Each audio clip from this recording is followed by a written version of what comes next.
Our local ports, Port of Benton, Port of Kennewick, and the Port of Pasco have teamed up with PS Media for today's opening video titled, What is a Port? Following that presentation, we'll see videos from each port district in alphabetical order. Enjoy the videos. What is a port? Why do we have them?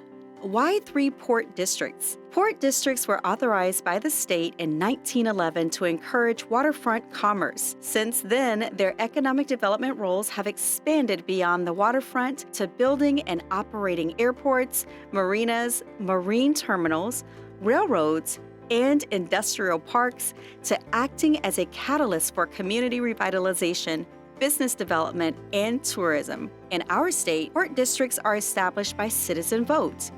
There are 75 port districts in Washington state, from massive districts like Port of Seattle to very small districts like Port of Colodes. Yet they all share the same mission: economic development. Port of Kennewick was formed in 1915 and is the oldest port in eastern Washington. Port of Kennewick covers most of East Benton County, including Kennewick, Richland, West Richland, and a portion of Benton City. Port of Pasco was formed in 1940.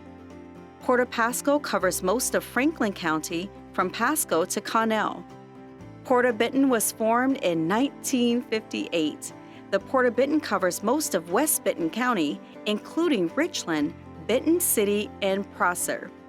Each port uniquely evolved since being established, and they continue to engage in those activities which best address the changing needs of their districts.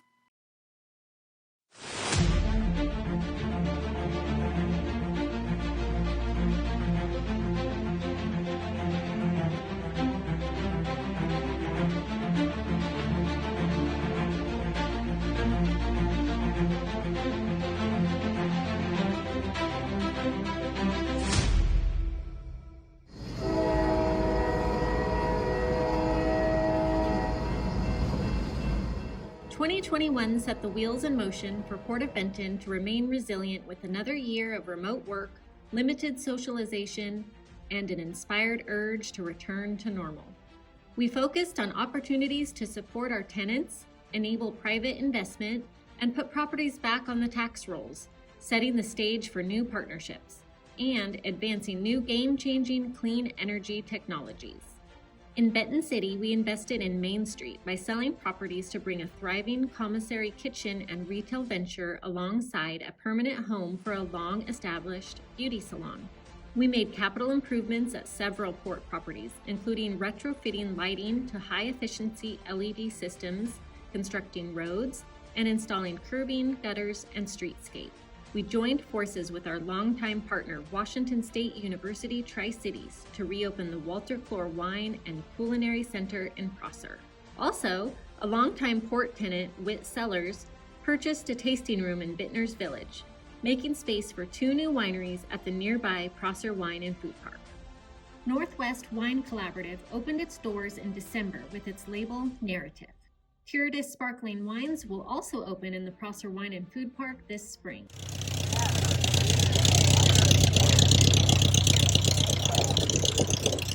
We ended 2021 soaring as we honored a pioneer and friend, Eddie Burnett, with a community celebration on December 1st, 60 years to the day after he became the first pilot to land at the newly public Richland Airport in 1961. Looking ahead, we have significant projects scheduled this year as a result of following our strategic plan and the prep work accomplished in 2021. At the Richland Airport, we're in the planning stages to replace the entire runway and taxiway electrical system later this year, using a $3.1 million grant from the Federal Aviation Administration that will fully pay for these projects. These substantial infrastructure improvements will require staggering closures of both the airport and runways to complete. Along Highway 240, we will replace rail ties and crossings at Swift Boulevard and Van Giesen to improve the safety of the rail network. And at Crow Butte Park in Patterson, we'll install parking payment kiosks for our guests to save them time and provide a contactless payment option on site. To advance clean energy projects, the port is using a $400,000 grant from the State Department of Commerce to form a first-in-the-nation initiative called Washington Vertical. Washington Vertical will support the formation of the Clean Energy Supplier Alliance that will position Washington State as a model for clean energy development and accelerate projects by building supply chain capacity for advanced reactors, like X-Energies, and other carbon-free technologies. The Alliance will also cultivate the best of innovation and align professional and skilled workforces. We're collaborating with Visit Tri-Cities to put the region on the map by helping implement the vision of the Tri-Cities Rivershore Enhancement Council and bring travel writers to the region via the Travel Blog Exchange, or TBEX event this spring. And we're preparing to build the White Bluff Center in North Richland. This new facility will provide a home for storage, archival, and loaning of the Hanford History Project collection.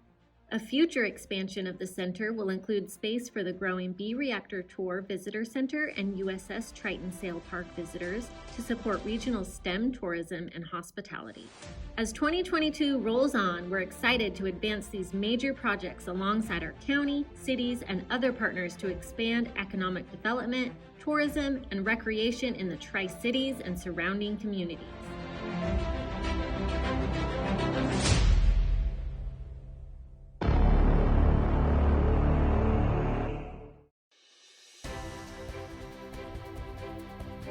Economic development is the Port of Kennewick's mission. We work to foster jobs, build infrastructure, and enhance the quality of life in the Tri-Cities and surrounding region. In 2021, we continued engaging in transparent urban planning, sold land to cultivate private business, and constructed amenities to help transform tired neighborhoods into lively destinations. At Vista Field, the Port is working to create a vibrant, pedestrian-focused development featuring mixed-use neighborhoods and urban lifestyle amenities. With financial support from our investment partners, Phase 1 infrastructure at the center of Vista Field is complete. That construction opened nearly 20 acres for development and included a linear park, fountains, and a retail plaza. The Port adopted design standards and is finalizing the Vista Field Owners Association. The plan calls for offices, shops, restaurants, and entertainment spaces. And residential opportunities include single-family homes, condos, and multifamily housing, including mother-in-law cottages and places to live above and work below. The Port will act as master developer and work with the private sector to build commercial, retail, and residential to fill out this unique urban neighborhood. Proceeds from land sales will help fund future infrastructure at Vista Field until the entire 103-acre site plan is complete.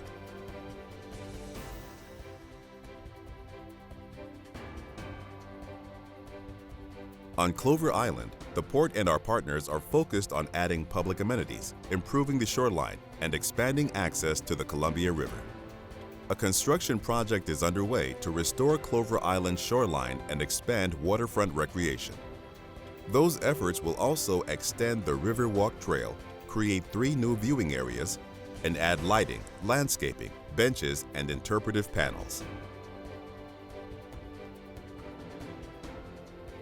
Along Columbia Drive in East Kennewick, we are working with our partners to bring additional improvements and new businesses to the Columbia Gardens Wine and Artisan Village. We now have 6 shovel-ready parcels available for sale.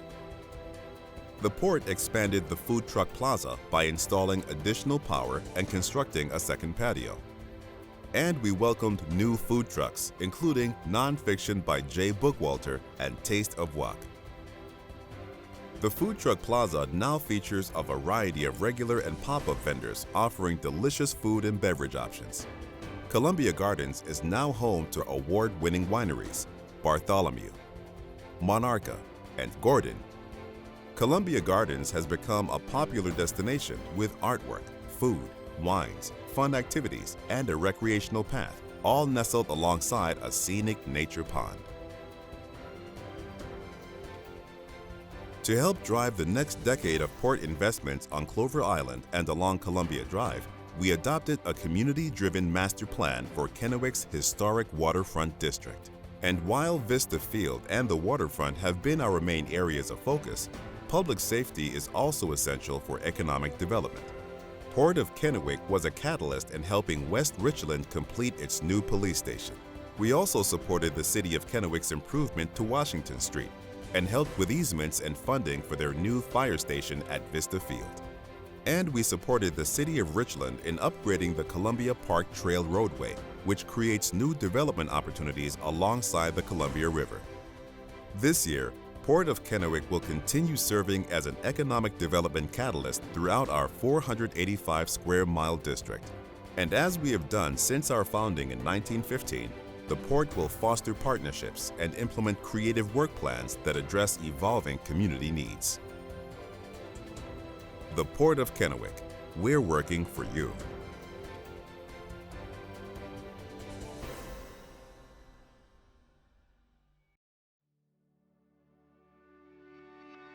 Hi, I'm Randy Hayden, the Executive Director for the Port of Pasco. Thanks for joining us today as we explore the many great things our local ports are doing in our community. First, I'd like to introduce you to the Port of Pasco Commissioners, President Vicki Gordon, Vice President Gene Reichman, and Secretary Jim Clinworth. The Port of Pasco encompasses land located in southeast Washington at the confluence of the Snake and Columbia Rivers.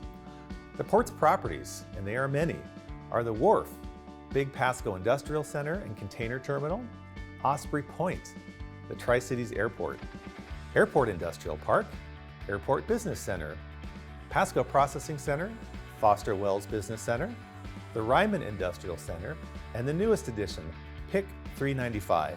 These properties host a mix of industrial, commercial, and transportation-related businesses and functions. Up until February of 2020, the Tri-Cities Airport had seen a steady increase in passengers flying out of PSC, and the numbers for the Tri-Cities Airport in 2021 are nearly at the pre-pandemic levels, up 83% from 2020 and down only 20% from 2019.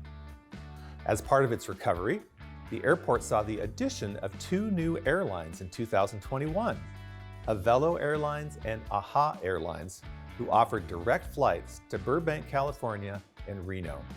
Allegiant also added seasonal flights to San Diego.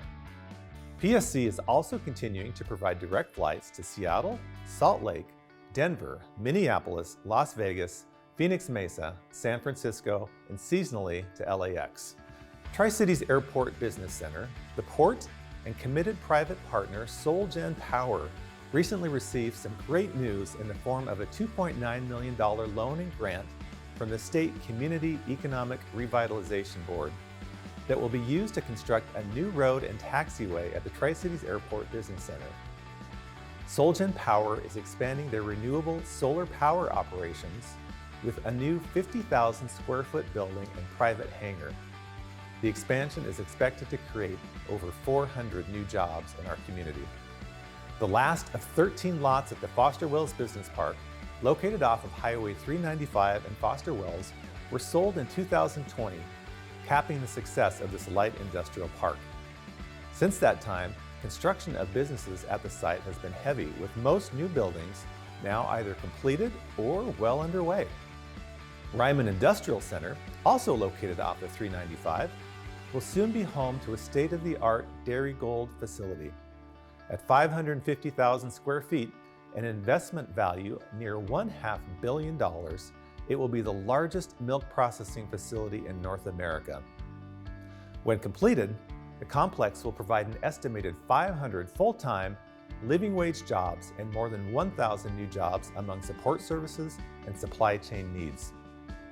Dairy Gold purchased 150 of 300 available acres in the Ryman Industrial Center and plans to begin construction next month, with completion scheduled for the end of 2023.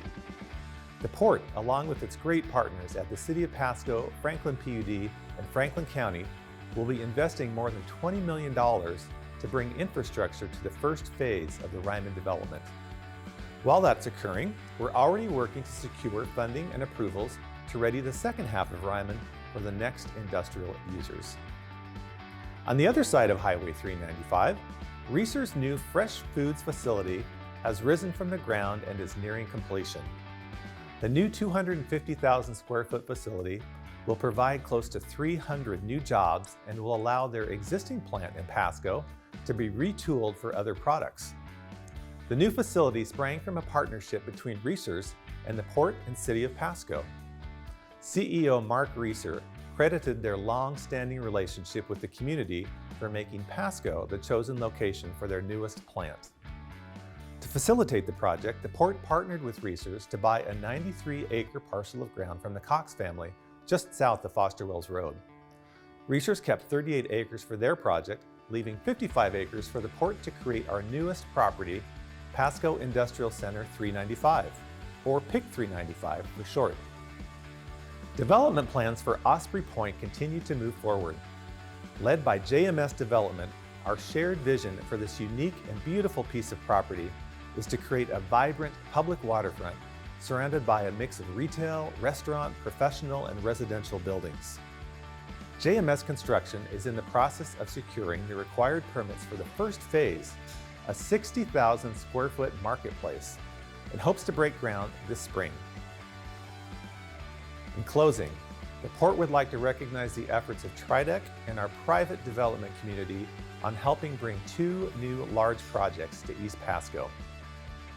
Just down the street from the Port's Big Pasco Industrial Park, Amazon is building 2 mega distribution centers of 1,800,000 and 1,049,000 square feet. Slated to open later this year, the 2 fulfillment centers will bring an estimated 1,500 new jobs to the area. Not far away, Local Bounty, an indoor agricultural startup founded in Montana, is building its second facility in the nation in Pasco. It will be comprised of 32 vertical greenhouses on 28 acres to grow different varieties of lettuce and fresh herbs. As always, it has been a pleasure sharing information about the projects the Port is working on, as well as our efforts to promote continued economic growth and stability in our region. Thank you and enjoy your lunch.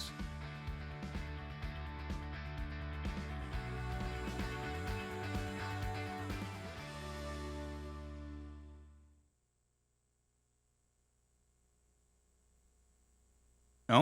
Oh, beautiful. So first and foremost, let's give our ports and their respective executives another round of applause, please.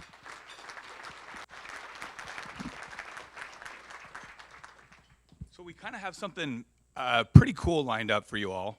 We have the opportunity to bring up our port execs, and I'll take a second here to introduce each of them.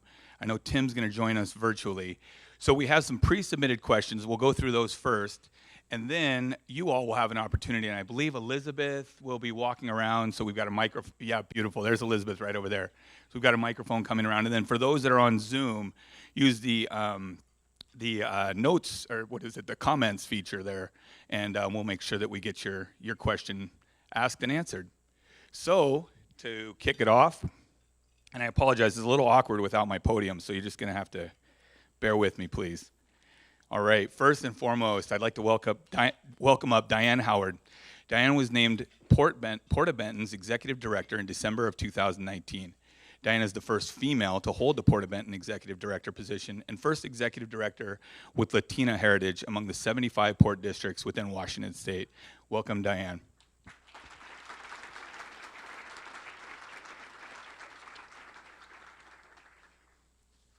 Okay, I don't see him quite yet. Maybe you do. Nope. Joining us virtually today is Tim Arnson, CEO of the Port of Kennewick. Tim has been the CEO since 2004. During Tim's tenure, the Port has received the Governor's Award for Workforce and Economic Development's Best Practices, River Shore Enhancement, Columbia Drive Redevelopment, Vista Field Master Planning, and the Governor's Heritage Award for significant contributions to Washington State's creative vitality. Welcome, Tim.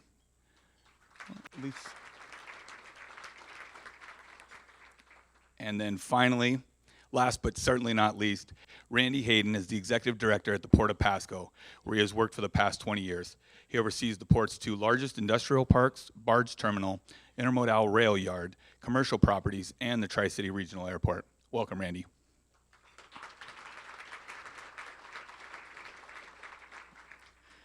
Okay, as I mentioned, oh, there's Tim. Welcome, Tim. Hopefully you got something nice to eat this afternoon. I know we did. All right.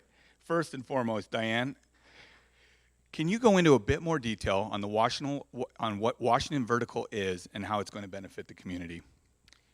Andy, I will. But first and foremost, I just want to make a note. I know my number one job is to always show my commissioners on a video. However, today I have the privilege of first introducing them to you because we have two new commissioners. So I'd like to go ahead and just have them recognized one more time. Commissioner Roy Keck, not new, but Commissioner Roy Keck.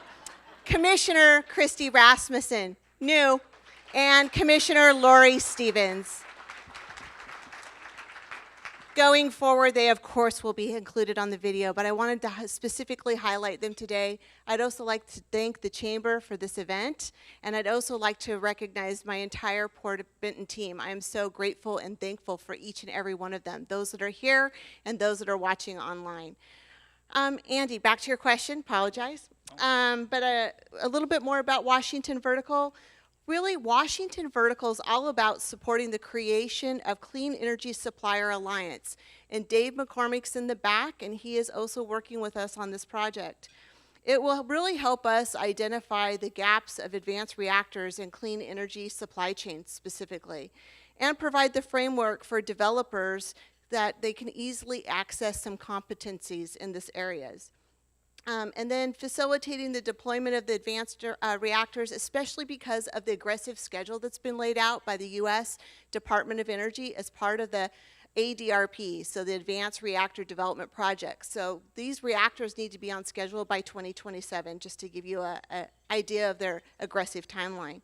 And then really, the most important part is really to help our communities, our businesses, realize the benefits of clean energy technologies, including those most severely impacted by the retirement of carbon-emitting resources and generation facilities, just providing options to our industries first and foremost, and again, expanding our business network. Great, thank you very much. Next question is for Tim. We had him and we lost him. Tim, can you hear us okay? I can hear you just fine. Beautiful. Okay, Tim. I got a good one for you. When can we expect to see development at Vista Field? Well, first of all, I knew you were going to ask that question, and I'd like to get to it, but we have a new commissioner as well. You probably know him as the Kennewick Police Chief, Ken Hohenberg. He's been in our community for many, many years. I want to say 44 years in law enforcement, been the police chief for a long, long time. And he's our newest port commissioner. Just wanted to welcome him on board. And I'm sure that he's going to have the same big impact at the Port of Kennewick as he's had with the city of Kennewick. So Ken, thanks for joining us. Your question, it's a question that everybody wants to ask, and it's the question that everybody does ask. When will Vista Field be ready? And the answer is soon. And I guess I was having a little bit of fun with you. But if things go well, if we don't get pulled in too many different directions with some of the things that are coming up unexpectedly, this is something that I would like to think by June 1st, we can have the for sale signs in the ground. We have done all sorts of preparation. The commission in their meeting yesterday just checked some other things off the list. They've got the owners association formed, and that's an association that will assess dues on the property. And that goes into a fund to do all the maintenance of the areas, the street sweeping, the tree pruning, things like that. So there were 101 administrative things that needed to be done, and we're now kind of on the final lap, as they say. So it's going to be soon. And I just wanted to read you a quote here that I saw today. It's from Vincent van Gogh, and it says, "Great things are not done by impulse, but by a series of small things brought together." And I kind of think that's where we're at with Vista Field. A lot of things that have been looped together, and we're really, really close to being ready to go. So thank you for that question. Yeah, I appreciate that, Tim. I know it's been on a lot of people's minds. And so what's your personal phone number if we have follow-up questions? Yeah, my personal phone number is 539. Thank you. Yeah, you. All right, over to Randy. Randy, what are your top, what are Port of Pasco's top priorities going into the new year? Thanks, Andy. Well, keeping with the theme here, we've recognized our commissioners at the Port of Pasco, but I would really like to recognize our staff, and we've got two tables back here of our staff, and all the great things that you saw up on the screen, they are the ones that make that happen along with our commission. So thank you to the staff, and I think that deserves a round of applause. So one of our main goals at the Port of Pasco, and I think you saw it reflected in our video, is large industrial growth. And we really focus on that because it provides those living wage jobs that we all like and a healthy tax base for our community to help support everything that we like to do. So to those ends, we pursue making shovel-ready sites that can attract a large business. And as you saw, there's been some successes this year. It goes in waves. You know, there's sometimes when you're getting a few, and then there's many years when you're not. So we were fortunate that we've had a couple good projects land our way over the past couple years, starting with Dairy Gold. And man, that when you talk about a community partnership and effort, that really was the picture of how that works well. The City of Pasco, the county, TRIDEC, the PUD, we really all had to pull together to make that really just a farm circle out north of Pasco work for Dairy Gold. And it's going to require a lot of money. It's going to require a lot of time and effort, a lot of engineering, and we'll make that work for Dairy Gold. And that was our promise to them. It's like, we're not ready now, but if you choose Pasco, we will roll up our sleeves and we'll make it work for you. So a couple of the big funding sources, we got $7.5 million from the state. And they recognize that if Dairy Gold builds this new plant in Washington, and they were looking across the Northwest, so it wasn't a given that it was going to go in Washington State, that $7.5 million that they have dedicated towards infrastructure, they will receive back every year in just the sales taxes, payroll taxes, et cetera, that they will get from Dairy Gold. So it really was a win-win for the state to help us out on the front end here. And then uniquely on the local funding, we're planning on around $4 or $5 million from a new tool called tax increment financing that just passed the legislature last session last year. And the Port of Pasco will be the first in the state to use it. And the basic premise is that the new property taxes that Dairy Gold brings into the county will be dedicated to help pay for the infrastructure to serve Dairy Gold. So they are paying their own way for that infrastructure. So I think very unique project, and we're very fortunate that Senator Schessler in the state Senate helped us with that state funding, along with all of our great legislators in the 8th, 9th, and 16th districts all came together to support that project. So a lot of partnership going on there. And then as you saw, because of the strong interest in the Ryman with Dairy Gold and Reesers across the highway with their new plant, we did pick up some new ground, that PIC 395 property, and we've already got a purchase sale agreement with Old Dominion to build a new large trucking facility to help support the food processors and others in our region.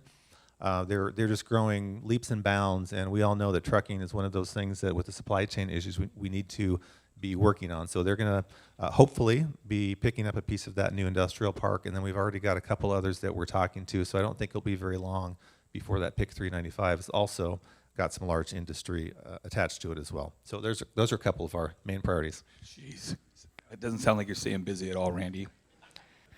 All right, Diane, back to you. When are the rail crossing projects expected to take place? Well, as you saw in the video, our rail definitely needs some attention. So we've been working with our short line operator, and we have pledged port dollars, $1.1 million this year towards 2 crossings. The first one is Cemetery Crossing, which will take place after the Memorial holiday, hopefully the first or second week in June. And then you saw the Van Giesen Crossing. That's the one that we thank our City of Richland partners because they hear about it as much as we do. And we will be focusing on that later in the summer. But it's been a consistent, to Randy's point, a consistent discussion and partnerships, especially with the state of Washington, and want to thank the state legislature for their support in the past of our bridge infrastructure and other rail infrastructure needs. And we will be continuing to actively go forward with further investment in rail. That's great, thank you. All right, next to Tim, and I'm just talking to a blank screen here. There he is. Hey, Tim. Next question. What's next on the list for the Wine Village? Yeah, we have completed the design standards for all of the Columbia Drive area. And it's an area overall of about 16 acres that we have. We have several parcels there. In the center is the Wine Village, about a 6-acre chunk of land. We've completed design standards, and we now have 6 lots for sale. Well, I need to correct myself, 5 lots for sale because we just sold one. Swampy's Barbecue that has a food truck there has recently reached an agreement with the port to buy some property. He's going to build a bricks and mortar barbecue facility, his staging area. So he's moving from a food truck, purchasing land, building, getting things back on the tax rolls. So that's one of the things that we recently accomplished there, got the lots ready to go.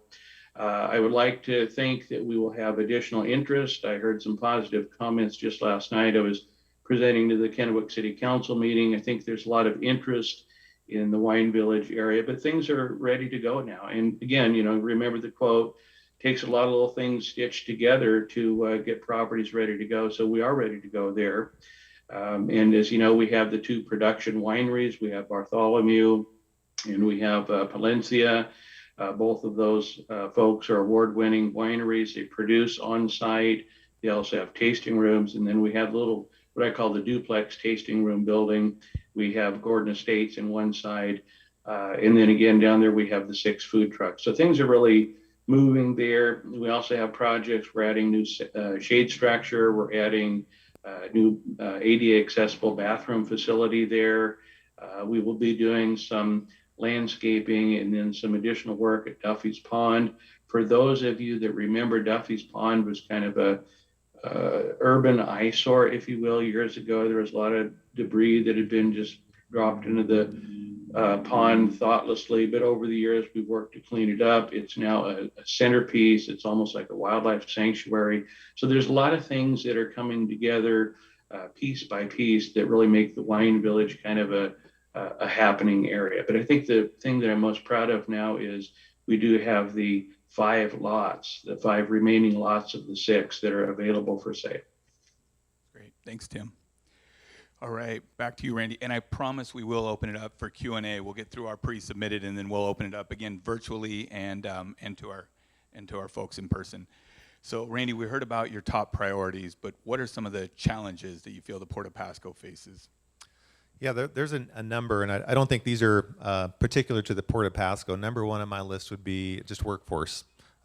With a raise of hands, who of you here is dealing with some workforce issues, not being able to find people or the right person or enough people?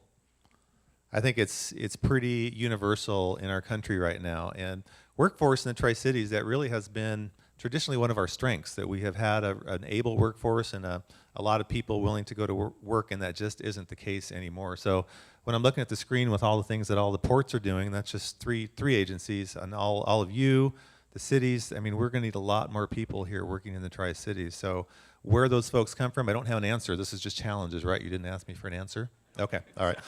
So that's challenge. I think we're a little marginally better than some of the other areas that I hear of, but we still have a lot of work to do to get the workers that we need.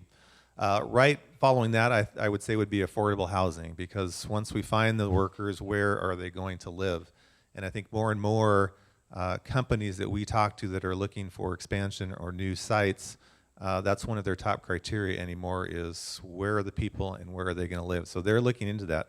Again, that used to be a strength of the Tri-Cities. We all know that affordable housing was just something that was a great opportunity here in the Tri-Cities, and we don't have that. It's tough to find any place in the state anymore where a first-time home buyer can afford a house. So luckily, I think there is a bit of an answer on that thanks to the city of Pasco, and they have really taken the lead on working on their zoning codes to allow some flexibility with duplexes, fourplexes, and they also got a grant to put together a housing action plan. So I think the city is really taking the lead on that across the state, and we'll have some good solutions for us. The last challenge that I see for growing economic development and industrial development is our power capacity in our region, and particularly Franklin County. I think all of us we see the dams and Columbia Generating Station, and we think, well, we're right in the middle of all this power. We don't have any problem. But unfortunately, most of that goes on transmission lines over to the west side, and there isn't a lot left here for the Tri-Cities. So number 1, we've got to preserve our Snake River dams. Ice Harbor Dam in particular is crucial towards keeping our lights on in Franklin County and the Tri-Cities. So that has to stay along with the other dams. But 2, we need to come up with some new sources of power into the region. Franklin PUD has really been working well, and the other PUDs with BPA to get new transmission lines into our area, and that will increase the capacity. And then I think the small modular nuclear reactors are another potential source in the future of committed base load that can help us with that issue. Great. Thanks, Randy. Okay, Diane, you're working on a pretty extensive project, the Richland Airport Electrical Replacement Project. Can you tell us a little more about what that entails and how long the airport will be closed? Sure. Ooh, not close too much, but anyway, Richland Airport, $3.1 million project. Really excited about this opportunity. Working with the FAA, 100% funded. We'll be able to replace all the existing runway, taxiway lighting systems. Also, the entrance guidance systems, as well as precision path. I always have to ask Buck some of these terms, you know. So I want to thank the Port of Pasco, by the way, for their collaboration and partnership. Always, if I have questions, I can always reach out to them, as well as to the Port of Kennewick on the items, and just want to compliment them on their planning efforts. Sorry, back to my project.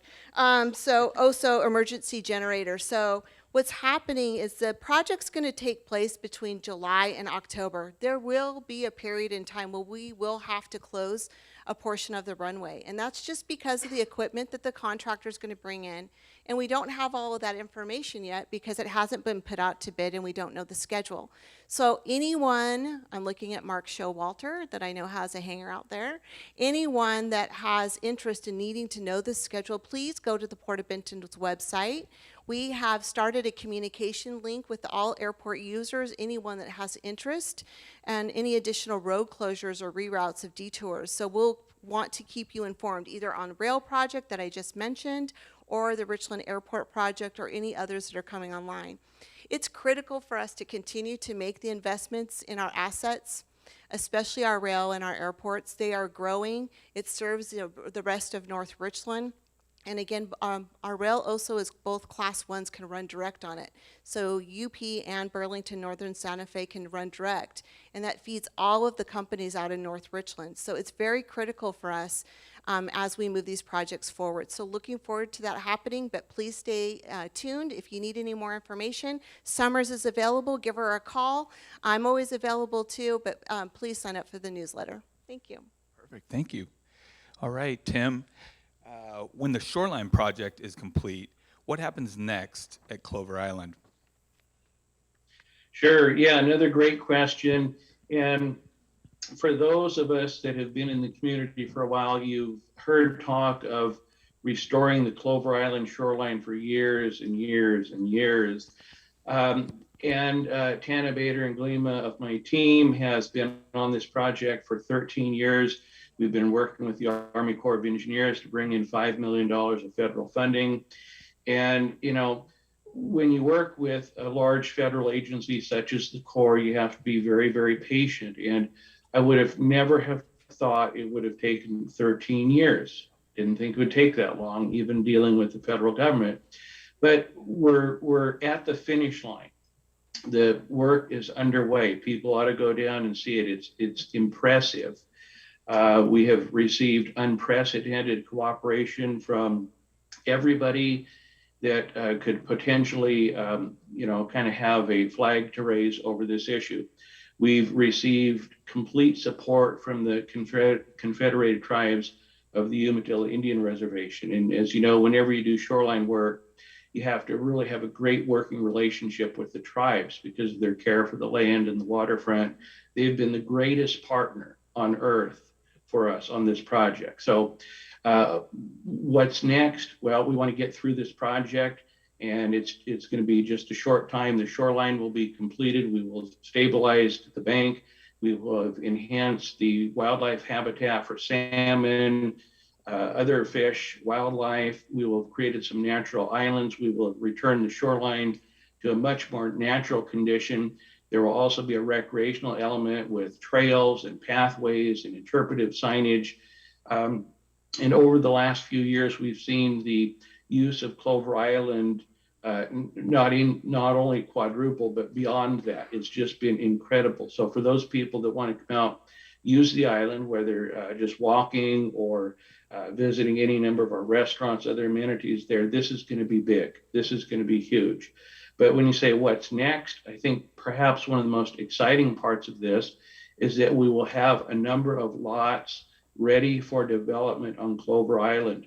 Finally, you know, if we think, gee, Vista Field's taken a while, Clover Island has taken longer, and not because anybody wanted to delay, but just because of layer upon layer of agencies, and it was just a monumental task.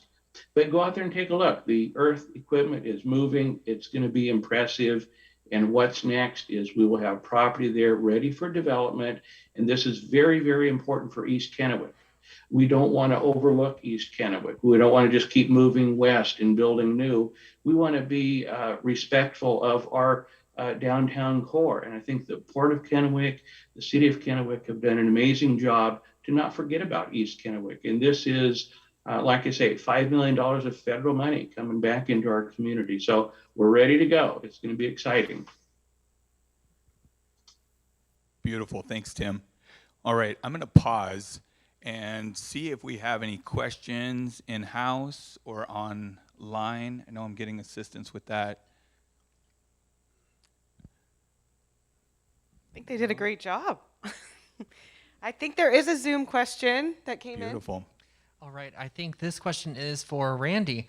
Jose is wondering if the Port of Pasco is in talks with organizations like Ben Franklin Transit to accommodate individuals that need transportation out to Amazon, Dairy Gold Racers, et cetera. No, but I will say we get to talk with them frequently, and that has come up. So I wouldn't say there's any definite plans on how we work that out. Around our office at Osprey Point, that has been part of the discussions on that new development on where a bus stop could be located there. Amazon, as was mentioned in the video, is a private development, so we have not really gotten involved in that, but it definitely seems like there's a great need for transit out there.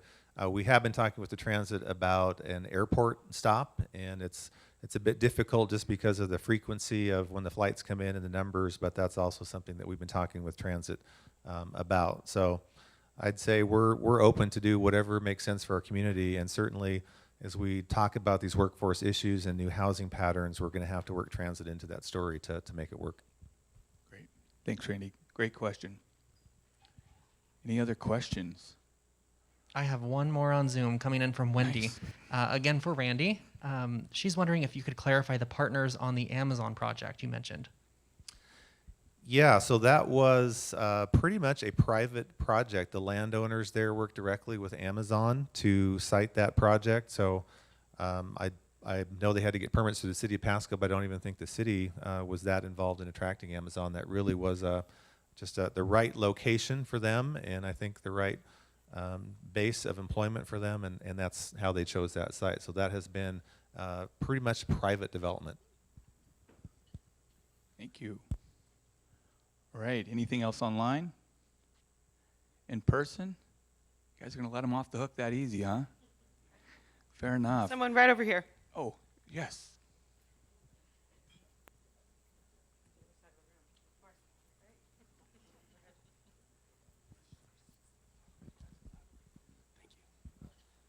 I just have a quick question. I remember in the slideshow it mentioned that the Port of Kennewick also covers parts of Benton City, in addition to Port of Benton. I just wanted to get some clarification. Does the Port of Kennewick have any involvement with Benton City? I know we've spoke to the Port of Benton. I'm saying we as in local business owners of Benton City. Just wanted to get some clarification there.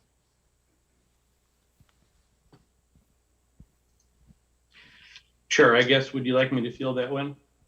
Thank you, Tim. Thanks, Tim. Yeah, we do. The boundary is the Yakima River, so the Port of Kennewick has just a little bit of some newly acquired property. Port of Benton City bought some property just, I guess, to the south of the interchange there off of the freeway. So that's really the only thing that is in Port of Kennewick. I think Diane gets more of the claim to fame. The downtown of Benton City is in the Port of Benton district. But, you know, we always work in partnership, and, you know, there's not really a lot of competition among the three ports. There's more cooperation. So a lot of times we can find projects that we can do jointly. But just specifically to answer your question, is just the extreme southern portion of Benton City that is in the Port of Kennewick district. Thanks, Tim.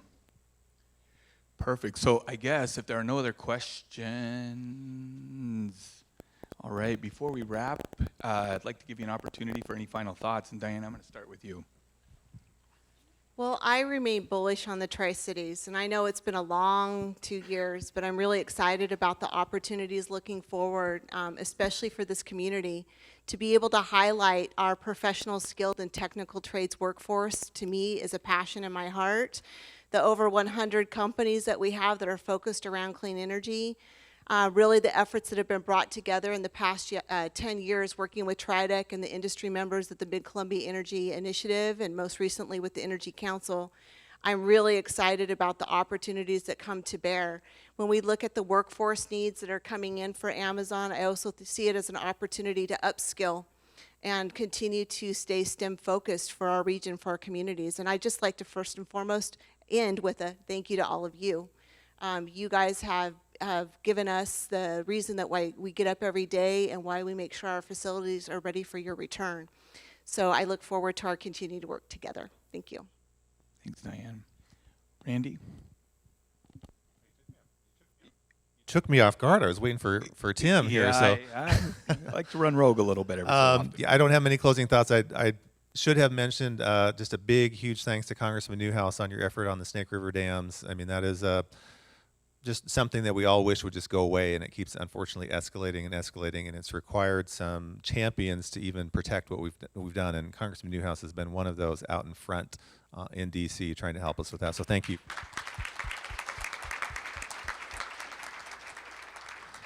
Other than that, again, I would just like to thank all the small businesses that are part of the port. We've got 2 industrial parks that are the everyday contractors, manufacturers, just that keeps our community going, and we don't really highlight them ever in these sorts of events because it's not the new and exciting thing, but they are the base of what keeps the port and the Tri-Cities going. So thanks to all of you as small businesses, and particularly those who are port tenants. All right, thanks, Randy. And Tim, any final thoughts? Sure, thank you. Again, great appreciation for the small businesses that have invited us here. It's always good to see my colleagues, Diane and Randy. I just wanted to follow up on a point Randy made with all of the new businesses coming into our community and the workers and so forth. I think this is another opportunity for collaboration with the jobs out in the Port of Pasco district and other parts of our community. I think Vista Field is going to be an attractive opportunity. When it's built out, there will be over 1,100 units of housing there. We have all housing and income levels. So I think that's really going to be a critical piece of the puzzle in our community. And we all agree that the housing prices are just escalating so rapidly, but there's a great opportunity at Vista Field. And we've already talked with a lot of private developers. They want to come in and build some housing that kind of brings us back to when houses used to be modestly priced. I don't want to use the term affordable housing because that creates a certain stigma, whether it's fair or not. But Vista Field can be a solution to help our community with the rapid growth that we are seeing. So again, thank you, everybody. Thanks to the Port Commission for allowing me to do this. Thanks for the Chamber for providing this opportunity for all 3 of us. Fantastic. Thanks, Tim. So with that, if we could give our respective executives from our local ports a big round of applause. Thank you. Yeah, you bet.